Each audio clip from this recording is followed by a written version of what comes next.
সেই গুণটা আমি আপনাদের সঙ্গে আলোচনা করছি। তো ছোটবেলায় কোথাও অশান্তি হয়েছে বা কোনো কাউকে তার সাথে মারপিট হয়েছে, কিছু ঝগড়া হয়েছে, যদি মায়ের কানে যেত, মা কি করতেন? আমাকেই মারতেন, আমাকেই বলতেন। আমি বলতাম ও করছিল তো, আপনি ওকে কেন বললেন না, ওকে কেন তুমি করলেন না? তো মা বলতেন যে তোর উপর আমার অধিকার আছে, তোকে আমি বলতে পারি, কিন্তু ওই ব্যক্তিকে আমি বলতে পারি, ভবিষ্যৎ হতে পারি। তো এই গুণটা আমি প্রভুর মধ্যে দেখেছি যে যখনই প্রভু কারোর সঙ্গে কোনো সমস্যা বা কিছু শুনেছেন, তো প্রভু আমাদেরকে সতর্ক করেন এবং প্রভু আমাদেরকে চান আমরা যাতে শুধরে যায়, কারণ আমাদের উপর প্রভুর অধিকার আছে। তো যার উপরে যাকে শাসন করছে তার মানে বুঝতে হবে প্রভু নিশ্চয়ই তার ভালো চান, তার কল্যাণ চান, এই জন্য তাকে শাসন করছে। তো সেই শাসনটাকে যদি আমরা অন্যভাবে নিই তাহলে আমাদের কল্যাণ হবে? আমাদের কল্যাণ হবে? আমাদের কল্যাণ হবে না। তো প্রভু আমাদেরকে ভালোবাসেন, এই জন্য তিনি আমাদেরকে শাসন করেন।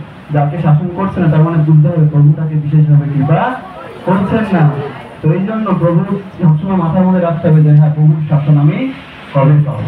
তো এই বলে আমি আমার বক্তব্য এখানে শেষ করছি এবং প্রভু বিশেষভাবে ইউথ ফোরামের উপর বিশেষ নজর দেন এবং সবসময়ের জন্য আমাকে উৎসাহিত করেন যে ইউথ প্রচার কোনো নিয়ে প্রচার কোনো, যদিও সেটা আমি ভালোভাবে করতে পারি না, প্রভু আমাকে পাঠান। তো ইউথ ফোরামের পক্ষ থেকে অনুরোধ প্রভু বিশেষ করে এবং সমস্ত ভক্তরা মিলে কিছু গীত প্রভুকে উপরে দিতে চান, আমি সমস্ত ফোরামের ভক্ত থেকে পারবো, আপনারা কৃপা করে আসুন, এসে প্রভুকে এই উপহারটি প্রভুকে অর্পণ করুন।